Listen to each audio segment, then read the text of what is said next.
국세청 유튜브 구독자 여러분 안녕하십니까? 오늘도 주택세금 백문백답 제3화 1세대 1주택 고가주택의 장기보유 특별공제로 다시 찾아왔습니다. 장기보유 특별공제는 1세대 1주택인 경우와 1세대 2주택인 경우 적용률이 다른데 이 영상은 1세대 1주택 고가주택의 장기보유 특별공제에 관한 내용입니다. 장기보유 특별공제와 관련하여 세법 개정이 있었기 때문에 2020년에 양도하는 경우와 2021년 이후에 양도하는 경우에 적용률이 달라지는데 2020년 1월 1일부터 12월 31일 사이에 양도하는 경우에는 첫 번째, 양도주택을 3년 이상 보유하고 그 보유기간 중 2년 이상 거주한 경우에는 보유 연수별 8%씩 하여 최대 80%까지 공제가 됩니다. 두 번째, 양도주택을 3년 이상 보유하였지만 2년 이상 거주하지 않은 경우에는 보유 연수별 2%씩 적용하여 최대 30%까지 공제가 됩니다.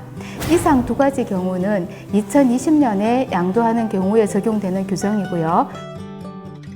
개정된 세법이 적용되는 2021년 1월 1일 이후 양도하는 1세대 1주택의 고가주택에 대해서는 보유기간별 연 4%와 거주기간별 연 4%를 구분하여 계산하기 때문에 10년 이상 보유하고 보유기간 중 10년 이상 거주한 경우에 최대 80%가 적용됩니다. 개정 이후에 이제 장기보유 특별공제를 받으려면 최대 80%를 받을 수 있는데 어떻게 해야 되나요? 양도주택을 10년 이상 보유하고 그 보유기간 중에서 10년 이상 거주한 경우에 최대 80%의 공제율을 적용받을 수 있습니다.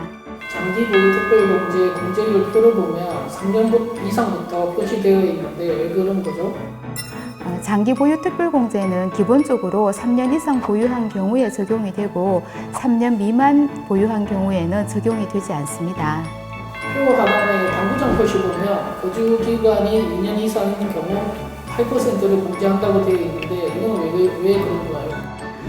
양도주택을 3년 이상 보유한 경우에 거주연수가 2년 이상인 경우에는 연 4%씩 공제가 가능합니다.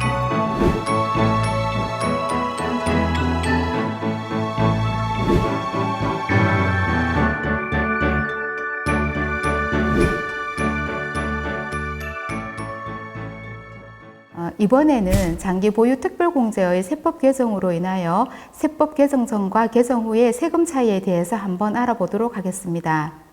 예를 들어 10년 이상 보유하고 2년 거주한 1세대 1주택을 20억 원에 양도하고 양도 차익이 10억 원 발생하는 경우에 세법 개정 전과 개정 후의 내용을 비교해 보면 장기보유 특별공제율은 80%에서 48%로 감소하고 장기보유 특별공제액도 4억 4천만 원에서 2억 6,400만 원으로 1억 7,600만 원이 감소하고 결과적으로 부담할 양도소득세는 2,273만 원에서 8,833만 원으로 6,560만 원이 증가합니다.